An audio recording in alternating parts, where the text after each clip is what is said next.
నమస్తే, నా పేరు సుమలత. వైజాగ్ లోకల్ న్యూస్ వార్తలకి స్వాగతం. వార్తల్లో ముందుగా ముఖ్యాంశాలు.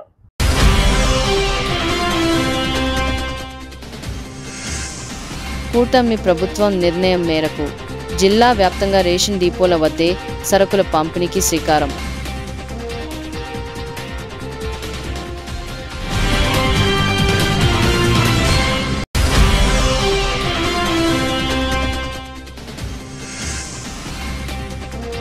డాక్టర్ యార్ల వెద్దగీత శ్రీకాంత్ జల యోగాలో భాగంగా వివిధ యోగాసనాలు.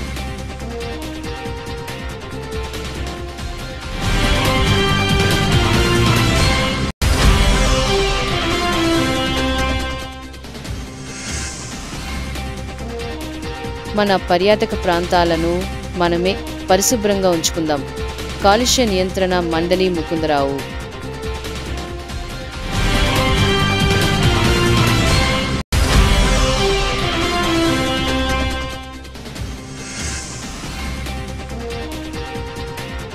సత్తమ్మ మరిడిమామ ఘనంగా నేడు పండుగ మహోత్సవం. అధిక సంఖ్యలో తరలివచ్చిన మహిళలు.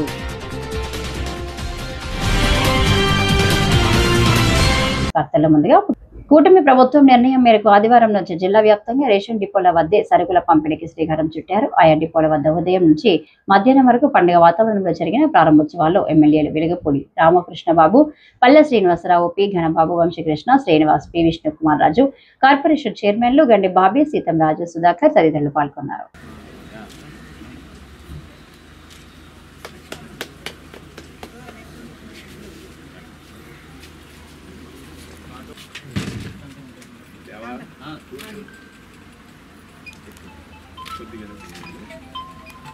మొత్తం సరుకు వచ్చేసిందా మీకు?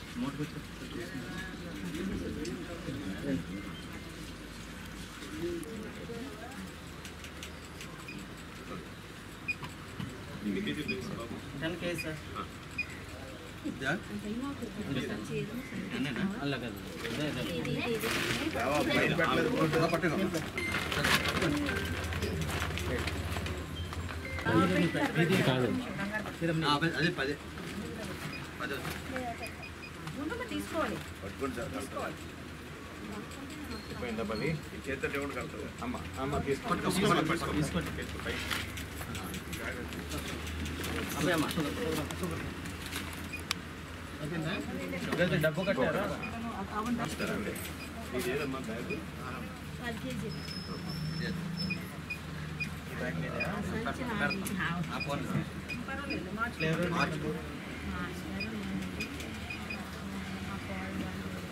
వేరే కార్డు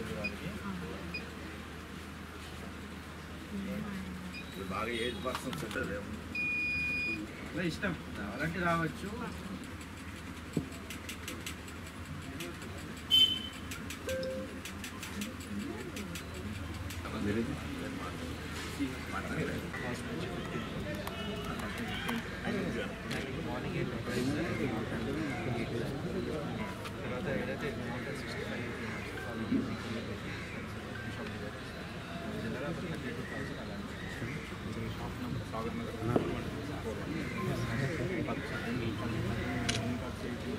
అందరికీ నమస్కారం. ఈరోజు విశాఖపట్నం జిల్లా విశాఖపట్నం నగరంలో సాగర్ నగర్ ప్రాంతంలో మన ఎఫ్పి షాప్ ద్వారా పౌర సరఫరా శాఖ మంత్రివర్యులు మరియు రాష్ట్ర ముఖ్యమంత్రి వర్యులు ఒక ఆదేశాల మేరకు డిస్ట్రిబ్యూషన్ కార్యక్రమం షాపుల ద్వారా మొదలు పెట్టడం జరిగింది. ప్రతి నెల 1వ తారీఖు నుంచి 15వ తారీఖు దాకా పొద్దున 4 గంటలు, సాయంత్రం 4 గంటలు ఈ డిస్ట్రిబ్యూషన్ అనేది షాపుల ద్వారా చేయడం జరుగుతుంది. అంతేకాకుండా 65 ఏళ్ళు దాటిన కార్డుదారులు ఉంటే వాళ్ళ ఇంటికే వెళ్ళి సరఫరా చేసే విధంగా కూడా మనం కార్యాచరణ సిద్ధం చేసుకున్నాము. 15వ తారీఖు లోపల అందరికీ ఈ మన సరుకులు అందించే విధంగా ప్రతి షాప్లో కూడా తగిన సరుకులు స్టోర్ చేసుకొని అక్కడ ఇబ్బంది లేకుండా, ప్రజలకు ఇబ్బంది లేకుండా వాళ్ళు కేటాయించిన సమయంలో ఎప్పుడైనా వచ్చి తీసుకునే విధంగా మనము ఏర్పాటు చేసుకోవడం జరిగింది. మన జిల్లా తీసుకుంటే దాదాపు 652 షాపుల ద్వారా 5 లక్షల పైన కార్డుదారులకు ఈ సరఫరా అనేది ప్రతి నెల జరుగుతుంది. ఎక్కడ అన్యాయానికి పాల్పడకుండా, లోపాలకి తావు లేకుండా ఈ కార్యక్రమం అనేది చేపడుతుంది. ఇక్కడ చూస్తే ప్రతి షాప్లో కూడా మనము కంప్లైంట్ చేయడానికి ప్రత్యేకంగా క్యూఆర్ కోడ్తో కూడిన ఇన్ఫర్మేషన్ ఇవ్వడం జరిగింది. అధికారులు ఇక్కడ సరిగా పనిచేయకపోయినా, డీలర్స్ సరిగా పనిచేయకపోయినా ప్రజలు వెంటనే ఆ ఇష్యూని పై స్థాయికి తీసుకువెళ్ళడానికి ఏర్పాటు చేయడం జరిగింది. ఆ ప్రతి అంశం మీద కూడా, ప్రతి సమస్య కూడా వెంటనే పరిష్కరించి వాళ్ళకు సరుకులు అందే విధంగా చర్యలు చెప్పడం జరుగుతుంది. దీని ద్వారా ఈ రేషన్ డైవర్షన్ అనేది అరకట్టడానికి, నిజాయితీగా సరఫరా జరగడానికి, సామాన్య ప్రజలకి అందుబాటులో రేషన్ తీసుకురావడం, అదేవిధంగా నాణ్యమైన బియ్యం కూడా సరఫరా చేయడానికి పూర్తి స్థాయిలో మనము కార్యాచరణ వేసుకొని ముందుకు వెళ్తున్నాము. దీనికి ప్రజలందరూ కూడా సహకరించాల్సిన సందర్భంగా కోరుతున్నాను. Thank you. ప్రభుత్వ విప్ గణబాబు ఆధ్వర్యంలో టీడీపీ రాష్ట్ర అధ్యక్షుడు గాజువాక శాసనసభ్యులు పల్ల శ్రీనివాసరావు, ఉత్తర నియోజకవర్గ శాసనసభ్యులు విష్ణుకుమార్ రాజు, శాసనమండలి ప్రభుత్వ విప్ చిరంజీవి ముఖ్య అతిథుల సమక్షంలో వ్యవసాయ మార్కెటింగ్ చైర్మన్, వైస్ చైర్మన్ సభ్యులతో ప్రమాణ స్వీకారం జరిగింది.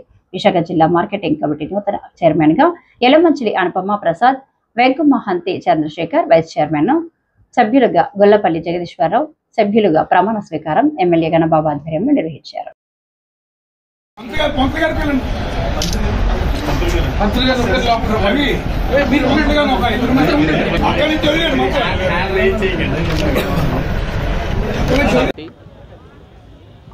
ఒక చరిత్ర కలిగింది, విశాలమైంది కూడా. ఒకప్పుడు మొట్టమొదట మార్కెట్ కమిటీ చైర్మన్గా మా నాన్నగారు అప్పటికి సమితి ప్రెసిడెంట్గా ఉండేటువంటి రోజుల్లోనే విశాఖ మార్కెట్ కమిటీ చైర్మన్గా, అంటే అప్పటికి శాసనసభ్యులు కాకముందే ఈ మార్కెట్ కమిటీకి మొట్టమొదటి చైర్మన్గా వ్యవహరించారు. ఆ తర్వాత కాలంలో ఇది పెందుర్తి నియోజకవర్గానికి ప్రత్యేకంగా ఉండటం, వారు శాసనసభ్యునిగా, తర్వాత నేను శాసనసభ్యునిగా తెలుగుదేశం పార్టీలో ఈ మార్కెట్ కమిటీ కూర్పులో ప్రముఖ పాత్ర వహించడం జరిగింది. గతంలో ఎన్టీ రామారావు గారి హయాంలో కానీ, చంద్రబాబు నాయుడు గారి హయాంలో కానీ, ఇప్పుడు కానీ.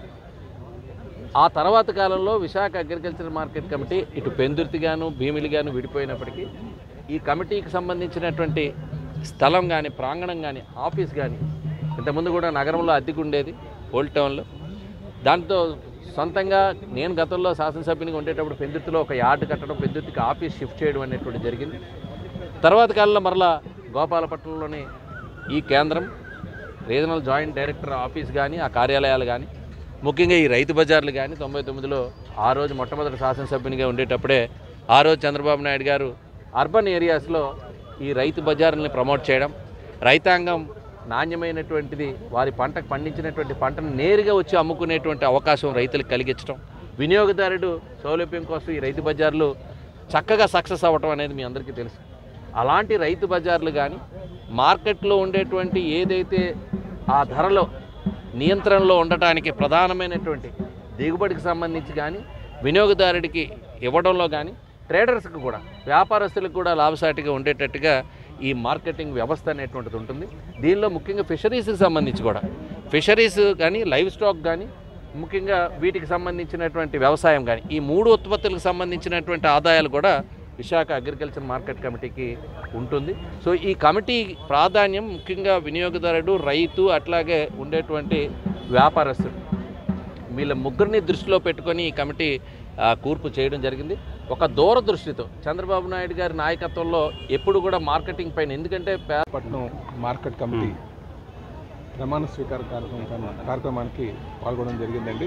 ఈ సందర్భంగా చైర్పర్సన్గా ఎన్నుకోబడినటువంటి అపర్ణ గారికి, వైస్ చైర్మన్ చంద్రశేఖర్ గారికి నేను మనస్ఫూర్తిగా అభినందనలు తెలియజేస్తూ, కమిటీ మెంబర్స్ కూడా ఈరోజు ఇది పశ్చిమ శాసనసభ్యులు గణబాబు గారి పెద్దకు వస్తుంది. వారి చొరవతో ఈ ఎయిమ్స్ని వేసుకోవడం జరిగిందండి. ఎటువంటి కాంట్రవర్సీ లేకుండా అన్ని కులాల వారికి, అలాగే ఎన్డీఏ పార్ట్నర్స్తో సమన్వయం చేసుకొని మరి కమిటీ వేయడం జరిగిందండి. భవిష్యత్తులో రాష్ట్రంలో ఉన్నటువంటి అన్ని ఏజెన్సీలు కూడా పూర్తి చేస్తాం, అవన్నీ కూడా జీవోస్ ఇష్యూ చేస్తామని చెప్పి తెలియజేస్తున్నాం. వీటితో పాటు టెంపుల్స్ ఉన్నవి, ఆ టెంపుల్స్ కమిటీలు కూడా వేయబోతున్నాం. ఇంకా మిగతా అన్ని నామినేటెడ్ పదవులు కూడా సకాలంలో వేయడానికి మా ప్రయత్నం చేస్తున్నాం. దీనికి కొంచెం ఎన్డీఏ పార్ట్నర్స్తో ఆ సమన్వయం చేసుకోవడం కానీ, లేకపోతే కుల సమీకరణలు కానీ, మహిళా కోటా కానీ వీటిలో తీసుకోవడం కొంచెం ఇబ్బంది ఉన్నప్పటికీ కూడా సామాజిక న్యాయం పాటించేటట్టుగా కూటమి ధర్మాన్ని పాటించే విధంగా అన్ని కమిటీలు వేస్తామని చెప్పి తెలియజేస్తాను. ఎవరండి? 300 మంది పార్టీకి రాజీనామా చేశారు. మాజీ ఎంపీటీసీలు, ప్రస్తుతం ఎంపీటీసీ కొన్ని ఇప్పుడు ఏదంటే జనరల్గా ఇదన్నీ కుటుంబ గొడవలండి. అలాంటివి ఎవరైనా సరే రిజైన్ చేసేటట్టుకుంటే ఖచ్చితంగా వాళ్ళతో సమన్వయం చేసుకొని మళ్ళీ వాళ్ళకి కలిగినటువంటి కష్టాలు తెలుసుకొని మళ్ళీ పార్టీలో తీసుకురావడం జరుగుతుందండి. జనరల్గా ఇవన్నీ కూడా రాష్ట్ర వ్యాప్తంగా వైఎస్ఆర్ కాంగ్రెస్ పార్టీ ఇచ్చిన పిలుపు మేరకు ఈ నెల 4వ తేదీన చేపట్టనున్న వెన్నుపోటు దినం అనే నిరసన కార్యక్రమాన్ని ప్రజలు విజయవంతం చేయాలని పెందుర్తి మాజీ ఎమ్మెల్యే అన్నమరెడ్డి ఆదిప్రాజు పిలుపునిచ్చారు. ఆదివారం సభావరం వైఎస్ఆర్ కాంగ్రెస్ పార్టీ కేంద్రీయ కార్యాలయంలో ఏర్పాటు చేసిన మీడియా సమావేశంలో ఆయన ప్రస్తుత అధికారంలో కూటమి ప్రభుత్వ పనితీరును దుయ్యబట్టారు. ఈ సందర్భంగా ఆయన మీడియాతో మాట్లాడుతూ గడిచిన ఎన్నికల ముందు తెలుగుదేశం పార్టీ అధ్యక్షుడు చంద్రబాబు ప్రజలకు హామీ ఇచ్చి అధికారంలోకి వచ్చాక వాటిని తుంగలో తొక్కారన్నారు.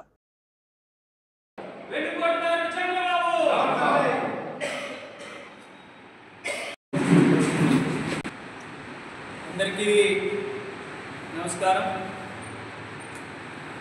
ఈరోజు ఈ కార్యక్రమంలో పాల్గొన్నటువంటి వైఎస్ఆర్ కాంగ్రెస్ పార్టీ పెద్దలకు, నాయకులకు, కార్యకర్తలకు అందరికీ కూడా పేరు పేరున హృదయపూర్వక నమస్కారాలు తెలియజేసుకుంటూ పత్రికా పెద్దలకు నా హృదయపూర్వకమైన ధన్యవాదాలు. ఇప్పటికే ఈరోజు ఈ కార్యక్రమం వాళ్ళ ముఖ్య ఉద్దేశం ఏంటంటే మీకు తెలుసు. ఏదైతే 2024లో జరిగినటువంటి ఎన్నికల్లో ఈ కూటమి ప్రభుత్వం అధికారంలోకి వచ్చింది అంటే ముఖ్యంగా వాళ్ళు ఇచ్చినటువంటి హామీలు, ఏదైతే సూపర్ 6 హామీలు, మనందరికీ కూడా తెలుసు ఏ రకంగా ఆ రోజు నీకు 15,000 నీకు 15,000 అనుకుంటూ ప్రతి ఒక్కరిని కూడా మభ్యపెట్టి మోసం చేసి వాళ్ళ అధికారంలోకి వచ్చిన తర్వాత ఏ ఒక్క హామీని కూడా నెరవేర్చకుండా పూర్తిగా ప్రజల్ని మోసగించినటువంటి సందర్భం మనం చూస్తున్నాం. చంద్రబాబు నాయుడు గారికి ఇది కొత్త ఏమీ కాదు. గతంలో కూడా చాలా సందర్భాల్లో మేము చెప్పాం, ఆయనకి హామీలు ఇవ్వడమే తప్ప వాటిని నెరవేర్చేటువంటి పరిస్థితి ఎప్పుడు కూడా ఉండదు. దయచేసి చంద్రబాబు నాయుడు గారిని నమ్మడం మానండి అని చెప్పినప్పటికీ కూడా ప్రజలు వాళ్ళు చెప్పినటువంటి మాటలు నమ్మి మరి వాళ్ళ కూటమి ప్రభుత్వాన్ని గెలిపించారు. మరి ఇప్పటికీ రేపు 4వ తారీఖుకి మరి ఎన్నికల ఫలితాలు వచ్చి సంవత్సర కాలం పూర్తవుతుంది. ఈ సంవత్సర కాలంలో మీరు ఏం చేశారయ్యా అని అడిగితే చెప్పుకోవడానికి కనీసం ఒక్క కార్యక్రమం కూడా లేదు వాళ్ళ కూటమి ప్రభుత్వం. వాళ్ళు జగన్మోహన్ రెడ్డి గారు కానీ, రాజశేఖర రెడ్డి గారు కానీ ఇచ్చినటువంటి హామీలన్నింటినీ నెరవేర్చడంతో పాటు ఇంకా అధికంగా ప్రజలకు మేలు చేయాలి అనే సంకల్పంతో పనిచేసినటువంటి నాయకులు. కానీ ఈరోజు ఏ ఒక్క హామీని కూడా నెరవేర్చకుండా పూర్తిగా ప్రజల్ని మోసం చేసినటువంటి పరిస్థితి మనం చూస్తున్నాం. ప్రజల పక్షాన పోరాటం చేయడానికి వైఎస్ఆర్ కాంగ్రెస్ పార్టీ ఎప్పుడు కూడా ముందు ఉంటుంది అనేటువంటిది మరొకసారి తెలియజేసేటువంటి విధంగా రేపు 4వ తారీఖున, ఈ నెల 4వ తారీఖున ఆంధ్ర రాష్ట్ర వ్యాప్తంగా కూడా ఆ 4వ తారీఖుని వెన్నుపోటు దినంగా మరి మేమందరం కూడా భావిస్తూ పెద్ద ఎత్తున ప్రజలందరినీ కూడా కలుపుకొని వెళ్ళి మరి ప్రతి ఒక్క ప్రభుత్వ అధికారి వద్ద కూడా ప్రతి నియోజకవర్గంలోని కూడా ప్రభుత్వ అధికారులను కలిసి ఈ కూటమి ప్రభుత్వం ఏ రకంగా ప్రజలను మోసం చేసింది, ఈ హామీని త్వరితగతిన పూర్తి నెరవేర్చాలి అనేటువంటి ఉద్దేశంతో అమలు చేయాలి అనేటువంటి ఒత్తిడి అధికార పక్షం మీద తీసుకురావడానికి పెద్ద ఎత్తున నిరసన కార్యక్రమాలు కూడా చేయడానికి మరి పార్టీ ఇచ్చినటువంటి పిలుపు మేరకు మరి వాళ్ళు దానికి సంబంధించినటువంటి గోడ పత్రికను కూడా ఇప్పుడు రిలీజ్ చేయడం జరిగింది. మీరు అందరూ కూడా చూశారు. వాళ్ళు తల్లికి వందనం అన్నారు, ఎక్కడా కూడా లేదు. ఇవాళ మనం చూసుకుంటే అందులో కూడా ముగ్గురు 3 మాటలు. లోకేష్ గారు ఒక డేట్ చెప్తారు, పవన్ కళ్యాణ్ గారు ఒక డేట్ చెప్తారు, చంద్రబాబు నాయుడు గారు ఒక డేట్ చెప్తారు. ఒకరు మే అంటారు, ఒకరు ఏప్రిల్ అంటారు, ఒకరు జూన్ అంటారు, ఒకరు మరొక నెల అంటారు. ఎక్కడా కూడా వాళ్ళ తల్లికి వందనం పోయింది, నాన్న కిందనం మాత్రం గట్టిగా పనిచేస్తుంది. అప్పన్నస్వామి సోదరి అడవిభరం తదితర 7 గ్రామాల ప్రజల ఆరాధ్య దైవం పైడి తల్లి వార్షిక పండగ ఈ నెల 10వ నిర్వహించాలని గ్రామ సభ ఏకగ్రీవంగా నిర్ణయించింది. పూజారి వంశీయుల లండ వెంకటరమణ సింహాచలం దేవస్థానం ఏఈఓ ఆనంద్ కుమార్ 98వ వార్డు కార్పొరేటర్ నరసింహం సారథ్యంలో పండుగ వాతావరణంపై ఆదివారం గ్రామ సభ నిర్వహించారు. ఉత్సవాలను పురస్కరించుకుని గ్రామంలో పూర్తిస్థాయి విద్యుత్ అలంకరణ ఉండాలని, నేల వేషాలు, బల వేషాలు, ఇతర సాంస్కృతిక కార్యక్రమాలను ఏర్పాటు చేయాలని గ్రామస్తులు కోరారు. అలాగే అమ్మవారి ఆలయం వద్ద భక్తులు కనీస వసతులు కల్పించాలని, అడవివరం కూడలి, గోశాల కూడలిలో స్వాగత ద్వారాలు ఏర్పాటు చేయాలన్నారు.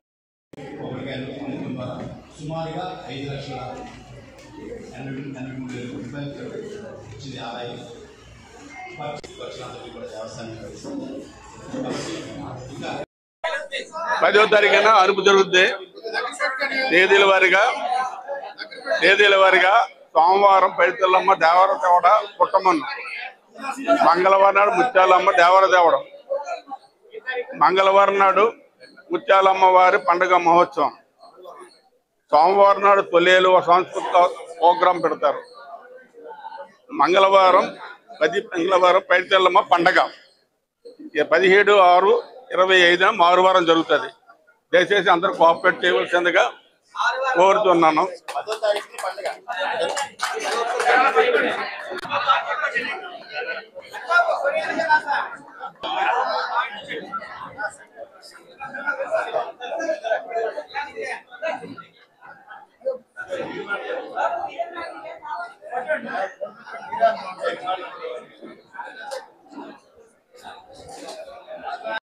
ఈరోజు శ్రీ శ్రీ శ్రీ వరాహ లక్ష్మీ నరసింహస్వామి వారి సహోదరైనటువంటి పైడితల్లమ్మ వారి పండుగ సందర్భంగా ఏదైతే దేవస్థానం వారు అలాగే మన పూజార వంశీకులైనటువంటి లండ వెంకటరమణ గారి ఆధ్వర్యంలో ఈరోజు గ్రామస్తులందరితో కలిపి పండుగ నిర్వహణ కోసం గ్రామ సభ నిర్వహించడం జరిగింది.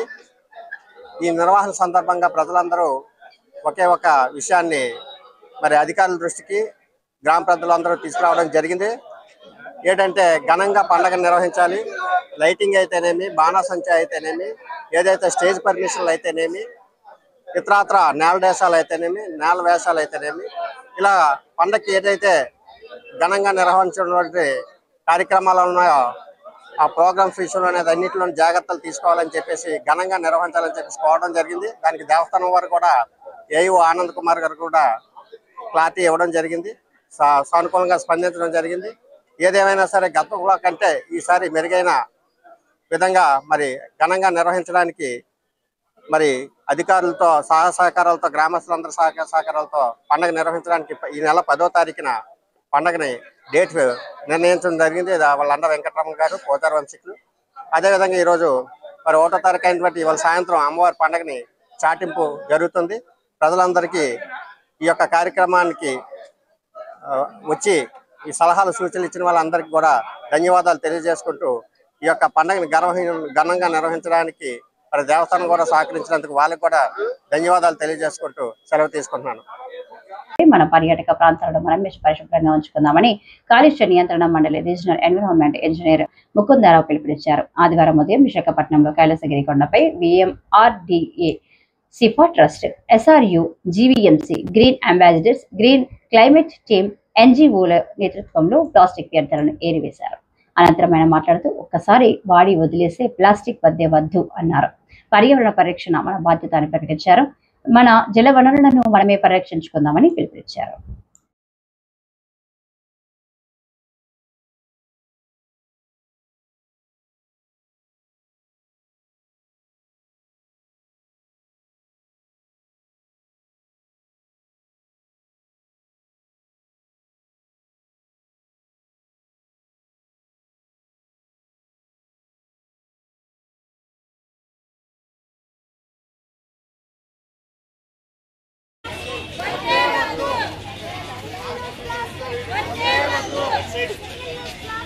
What day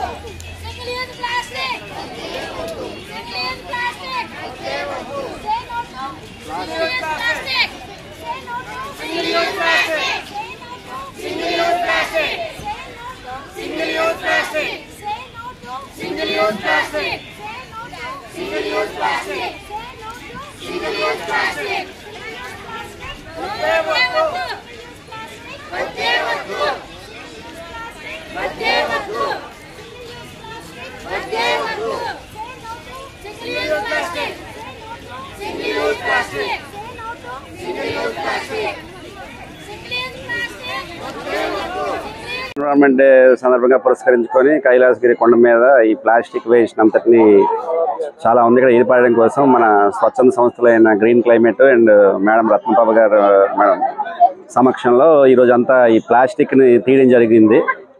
మొత్తం ఇక్కడ ఈ నినాదం ఏంటంటే ప్లాస్టిక్ని అందించడం, ప్లాస్టిక్ సింగిల్ యూజ్ ప్లాస్టిక్ని వాడకూడదని ప్రజల్లో అవగాహన పెంచే కార్యక్రమాన్ని ఈ సంవత్సరం మనకి యుఎన్ఈపి ఇచ్చింది. దాని సందర్భంగా ఇంతమంది స్వచ్ఛందంగా పాల్గొని ఈ కార్యక్రమాన్ని జయప్రదం చేసి ఎందుకంటే మనకి యాక్టివ్ ఎన్జిఓస్ చాలా ఉన్నారు, రత్నం గారు కానీ మేడం శశిప్రభ గారు కానీ, వాళ్ళకి మనం అంతా సహకారం ఇస్తేనే వాళ్ళు మరింత ముందుకెళ్ళడానికి వాళ్ళంతా ఇంకా మంచి కార్యక్రమాలు చేయడానికి ఉపయోగపడడానికి ఉంటుంది.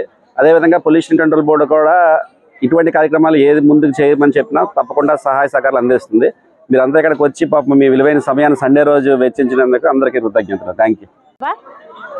ఈరోజు సిఫా సంస్థ జీవీఎంసీతోని బిఎంఆర్డిఏతోని మరి ముఖ్యంగాను ఏపీ పొల్యూషన్ కంట్రోల్ బోర్డు వాళ్ళతో కలిసి ఈ యొక్క కైలాసగిరి మీద ప్లాస్టిక్స్ తీసివేయటం అనే కార్యక్రమాన్ని మొదలుపెట్టింది. అయితే ఇది ముఖ్యంగాను ఈ యొక్క పర్యావరణ దినం 5వ తారీఖున ఉంటుండగా జూన్ 1వ తారీఖు నుంచి ఈ యొక్క కార్యక్రమాలు చేయాలని చెప్పి ఈరోజు ఈ యొక్క కైలాసగిరి దగ్గర గ్రీన్ అంబాసిడర్స్ సహాయంతో ముఖ్యంగా 40 మంది గ్రీన్ అంబాసిడర్స్ 3 డిస్ట్రిక్ట్స్ నుంచి వచ్చి ఇక్కడ ఈ ప్లాస్టిక్స్ అన్ని తీసివేసి ఇక్కడ ఉన్నటువంటి పరిసరాలని శుభ్రం చేయటం జరిగింది. ఇది ముఖ్యంగా మన యొక్క స్వర్ణాంధ్ర స్వచ్ఛాంధ్ర కార్యక్రమంలో ఒక భాగంగా ఈరోజు ఈ యొక్క కార్యక్రమాలు చేయటం అనేది మేము మా యొక్క పరిగణలోకి తీసుకొని ఇక ముందట ఇక్కడ ప్లాస్టిక్స్ అనేవి వాడకూడదని చెప్పి ప్రతి కొట్టుకి వెళ్ళి వారు ఇప్పుడు చెప్పడం జరుగుతుంది. ఈ యొక్క ఎడ్యుకేషన్లోని ప్లాస్టిక్ మూలాన వచ్చే ఏమైతే ఉన్నాయో ప్రాబ్లమ్స్ అన్నీ కూడా వాళ్ళకి చెప్పడం జరిగింది. ప్రముఖ సంఘ సేవకురాలు పారిశ్రామికవేత్త డాక్టర్ యార్లగడ్డ గీతా శ్రీకాంత్ జలయోగాలో భాగంగా వివిధ యోగాసనాలు వేసి అభ్రపరిచారు. ఆదివారం విశాఖలోని స్పోర్ట్స్ ఎరీనాలో art living Visakha district administration ఆధ్వర్యంలో స్పోర్ట్స్ ఆయుష్ డిపార్ట్మెంట్ సంయుక్త సహకారంతో గంట పాటు జలయోగా ప్రదర్శన చేశారు. మొత్తం 30 రకాల ఆసనాలు వేసి సందర్శకులను అభ్రపరిచారు. ఈ సందర్భంగా జిల్లా కలెక్టర్ ఎంఎన్ హరేంద్ర ప్రసాద్ మాట్లాడుతూ జలయోగ వల్ల శారీరక మానసిక ప్రశాంతత లభిస్తుందన్నారు. హిమాలయ యోగి ప్రభాకర్ గురించి జలయోగ ఉపయోగాలు ప్లావని ప్రాణాయామం గురించి వివరించారు.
అప్పన్న సోదరి 14 గ్రామాల ప్రజల పొలిమేర దేవతగా విరాజిల్లుతున్న విశాఖ శ్రీనివాస్ నగర్ లో ఉన్న శ్రీ సత్తమ్మ తల్లి మరడిమాంబ అమ్మవారి పండుగ మహోత్సవం ఆదివారం ఘనంగా నిర్వహించినట్లు భక్తులు ఎటువంటి అసౌకర్యం కలగకుండా ఏర్పాట్లు చేసినట్టు ఆలయ కమిటీ గౌరవ అధ్యక్షుడు గంట శ్రీనిబాబు, అధ్యక్షుడు పి వెంకట్రావు తెలిపారు.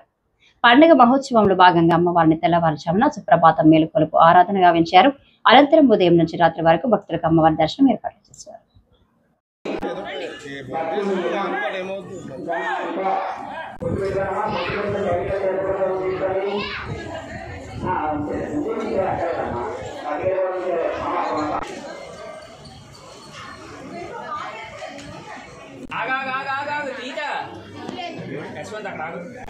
అమ్మా అయిపోయిందా ఇంతసేపు అనుకోండి వెనకాతలు ఉన్నారు అసలు కొట్టు పెట్టుకుని వెళ్ళడానికి ఎంట్రన్స్